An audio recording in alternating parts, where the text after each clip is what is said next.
Before I start, sorry it's a bit blurry. I've been out of the game a while. Hey, welcome to another episode of Piano TV. I'm Allysia, your host, but I haven't been hosting for a while. Went to grad school. It was really busy. Anyway, I wanted to hop on here. I have a series of videos that I want to share with you over the next couple weeks. I've been thinking a lot about brain waves lately because I've been doing a lot of meditation as a post-grad school sort of decompression. And it's got me really interested in how brain waves and different brain states and things play into focused practice piano sessions. One of the things I encounter a lot are completely disparate results from the same amount of time put in by different people. So you could have person A who practices 30 minutes, person B who practices for 30 minutes, but somehow their practice sessions are not equivalent, even if they're sort of doing the same things. So I want to try to tease that out and think about why that might be the case. And today I wanted to talk about a practice strategy that should hopefully improve your focus at the piano. And it's with a method that's called the Interleaved practice method. And you can think of interleaved as like, you know, it's interspersed. So there's like changes. And the best thing that I can think of is to just give you an example. So if you're watching The Office and there's a scene happening and then they cut away to all of a sudden they're sitting in the interview room and saying something else, that's like an interleaved scene. What are you doing? Last week I was in a drugstore and I saw these glasses. I don't think this is technical film terminology, but that's sort of what's going on. We're doing a lot of rapid fire changing in our daily practice routine with the interleaved method. Okay, so there are two types of practice styles I want to look at with you. I'm not saying these are the only two, but just for our purposes so we can compare and contrast. One of them we're going to be liking a little bit more today. The first one is the interleaved practice method, which is basically doing a lot of frequent task switching. And then the second method is going to be the blocked piano practice method. So the first one is like the office scene. The second one is just basically picking one thing to work on, like one piece or one section, and doing it for a long period of time. So most students do number two. They default to number two, and there are a lot of reasons for this. Actually, I have a lot of students who really, really hate number one, and you know, everyone's different. I want to just put that out there, but I also think it's just harder. So in the blocked practice method, or the second one that we were talking about, you get in the zone. Well, more on that later, but you can sort of go a little bit more on autopilot, which feels more comfortable because you're not doing as much like laborious effort. Maybe it seems like the first way is a lot of laborious effort. Plus, you get immediate payoffs from doing things the second way. When you do block practice, like just do the same thing for 20, 30 minutes and call it a day. That's like your practice session. You do a lot of repetitions, like dozens and dozens of repetitions. So you get the sense of like, oh wow, look at me, I instantly got better. Like there's point A at the beginning of the session, point B at the end of the session, and there's like a clear line. So that feels really kind of satisfying in the moment. However, a big caveat is that just because something feels like progress in a session doesn't mean it's going to translate to long-term progress.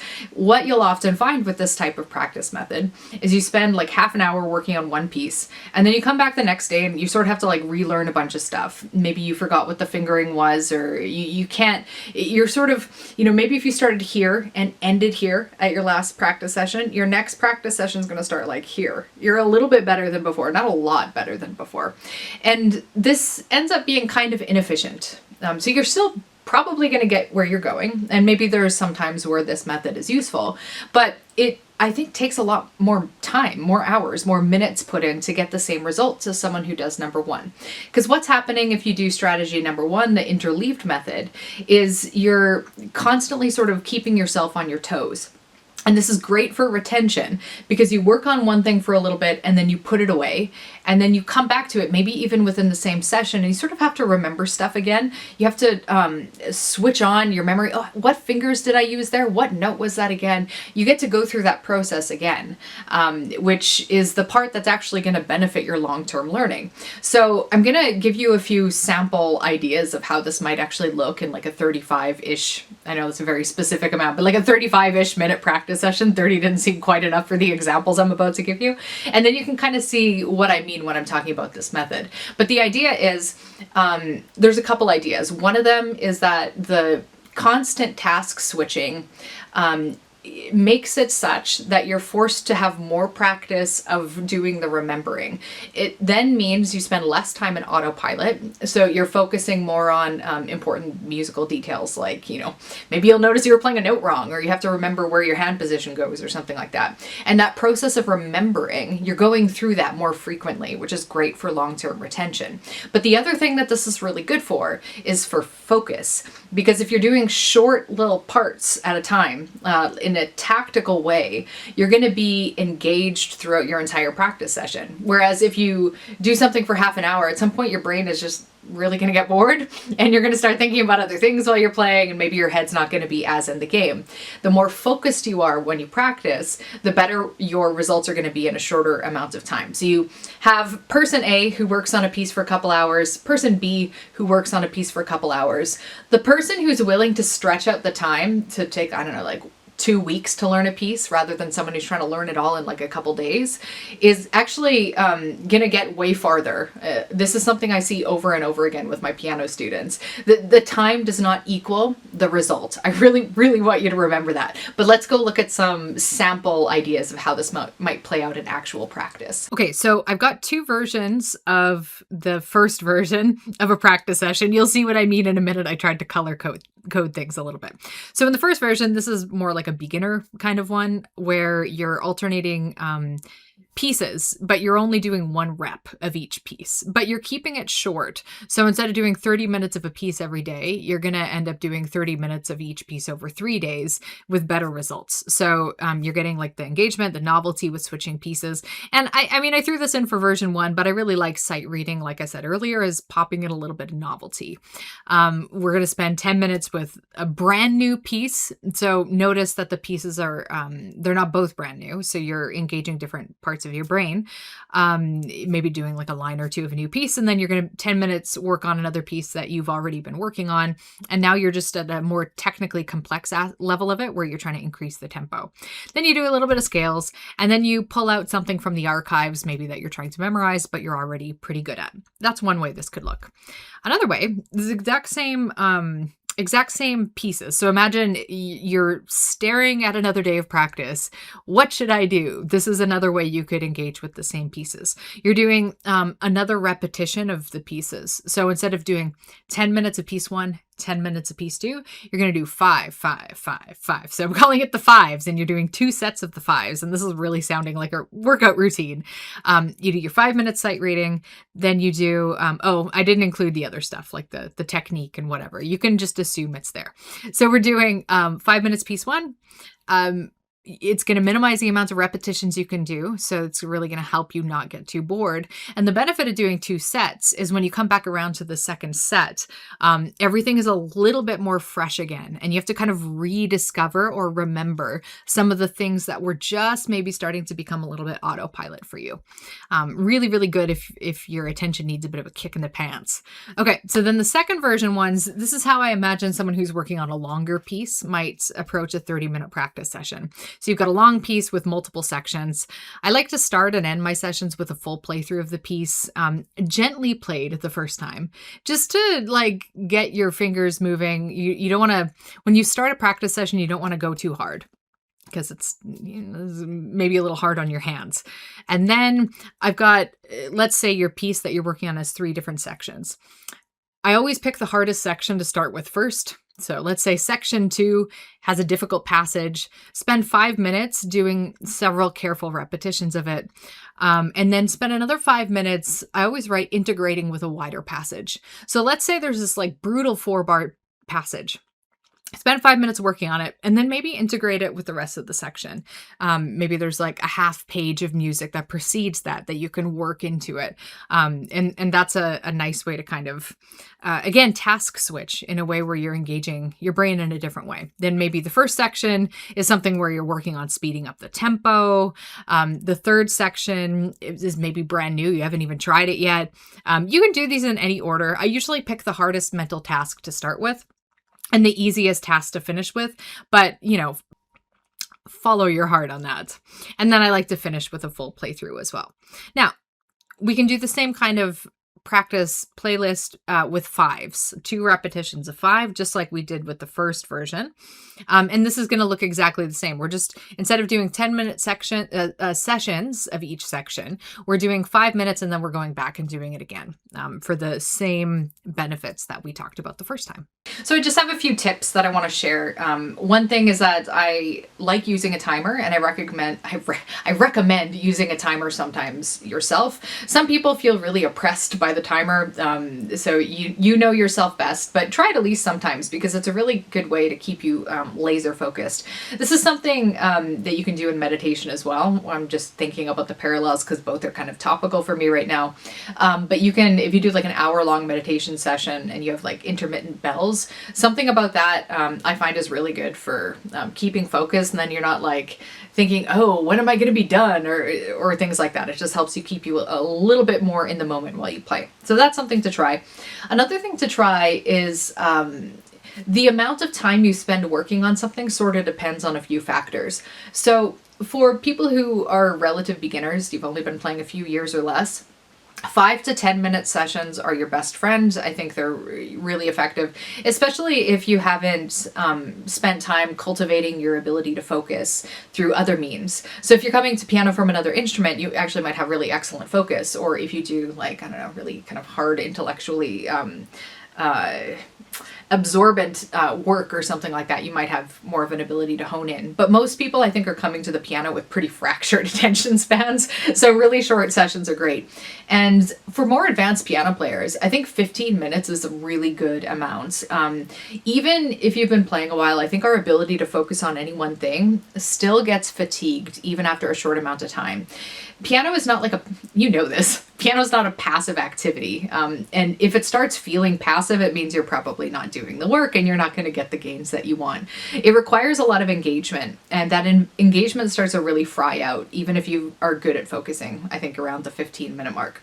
So that's something to keep in mind. Now, how do you know when it's time to task switch? This is where you really want to start tuning in and being a little bit more self-aware about your mental fatigue. So for me, as soon as I notice that I start zoning out, and again, I'll talk about that in a moment, I start thinking about something else. That's a sign that I'm starting to have a little bit of fatigue. Now, I mean, it's pretty usual to have a little bit of mind wandering here and there, but there does come a sort of turning point, I find, where I'm really not paying as much attention as I was earlier in that short session. One other thing you might want to just be mindful of is if you start doing kind of mindless repetitions, you've probably gone to the point too far. Mindless repetitions are not that helpful. We think with piano, we'll just do the same thing a bunch of times in a row and it'll get better. Sort of. If you're engaged in the task, sure. But if you're not engaged in the task anymore and you have enough sort of mental slack that you are starting to like go off to what you want to eat for lunch or whatever it is, you've probably hit the kind of the fatigue stopping point. The amount of repetition sort of depends what you're working on, but I would rather someone spend 5 to 10 minutes doing like a handful of really targeted high quality repetitions than just trying to get like as many repetitions in as possible. An analogy, I always like to do this with working out, draw analogies to working out, but I'm not like a big workout person, but I find it just makes more sense that way. If you're like lifting like you're doing kettlebell swings or something, you don't want to just be like kind of randomly swinging it around. Maybe the swings aren't the great maybe we want to talk about like a bicep curl or something like that, where slow and deliberate is going to be more effective than just kind of doing this over and over again. So I'd rather you do like, 7 really good focused repetitions with a bit of space in between so you can kind of contemplate what you did than like 20 kind of flimsy repetitions. One last tip I want to make is I think it's really important to keep a little bit of novelty in your practice sessions. So one way you can do this is just like working on new material all the time. I think actually sight reading is a really great way to introduce novelty, but novelty also in the structure of your practice. So maybe play around with the duration of sessions you do. Maybe you can play around with like alternating between type 1 type practice and version 1 type practice, version 2 type practice as we were looking on the screen. Feel it out. I think I like to be a little intuitive about it. How am I feeling today? Do I have a really great, like, am I just like raring to go? My focus is so locked in, or am I just like, you know, loosey goosey? Maybe I'm a little bit tired. That's probably going to impact how long I'm going to want each piece to be. And am I jumping between pieces? Am I jumping between different sections within the same piece? Sort of depends on what level you are, but I also think that that's something well worth experimenting with. One thing I really want to flag for you is the difference between being spaced out and sort of on autopilot versus being in the zone. Because I think sometimes maybe we think those are the same things and they're not. So being zoned out is when you start thinking about breakfast or taxes or the thing you should have said in a conversation earlier, or like you're rehearsing a conversation that's coming up in the future or something like that. When you're zoned out, when your brain's at a sort of resting state and it doesn't have a point of focus, this is when the default mode network of your brain gets really active. And that's the self, the me part of your brain. And this is not going to help your piano practice. That's the short of it. You don't want to be zoned out when you're practicing piano. Oh my goodness. Like Allysia has just given us a great revelation. I know it's so obvious, but it feels different than being zoned in. So I want you to make sure that you can tell the two apart. When you're zoned in, you're sort of like, in what we might call flow state. Everything sort of becomes the task. So instead of drifting away from your focused state and going a little bit more on autopilot or ruminating, which is your attention is basically diffusing when you're zoning out. Your attention when you're zoned in is engaged on the task. It's like central. The task is like your orbiting central point of focus. And in this state, we'll talk more about this later, but you have like nice alpha gamma brain waves. You're in an engaged, steady, focused state. So that's where you want to be. Again, the revelation, but I wanted to point out the difference before we wrapped up here today. Just a last note on focus. So there's a fine line of what you want your focus to be doing when you're practicing. You want to be focused enough that you're thoroughly engaged in the task. So if your focus isn't strong enough, maybe you're going to be mind wandering a lot more. But there's a fine line, because if you're, I don't want to say over-focused, but if you're getting frustrated or you feel like it's really laborious, you're working really hard, you're like sweating and mad. Actually, frustration is a great piano teacher. If you're frustrated, you're probably doing something wrong. Ultimately, it'd be like if you're meditating and you're really frustrated. That's probably going to be telling you something about the way that you're approaching. You're probably trying too hard, basically, is I think what frustration is trying to teach us. So if you're feeling frustrated, try to back off a little bit. You're probably overdoing it a little bit, because the sweet spot of focus is when you're engaged, but you're not like fighting. There's a sort of, you're locked in, but you're not like throttling. So anyway, I just wanted to throw that out there as something to consider, because we're talking about focus. Seems relevant. Anyways, thank you so much for watching this video. Like I said, I'll aim to do a few more that are sort of in this ballpark, so we'll see how that goes. But it's really great to be back, to be chatting with you about practice, and I hope we'll catch up again soon. Bye, guys.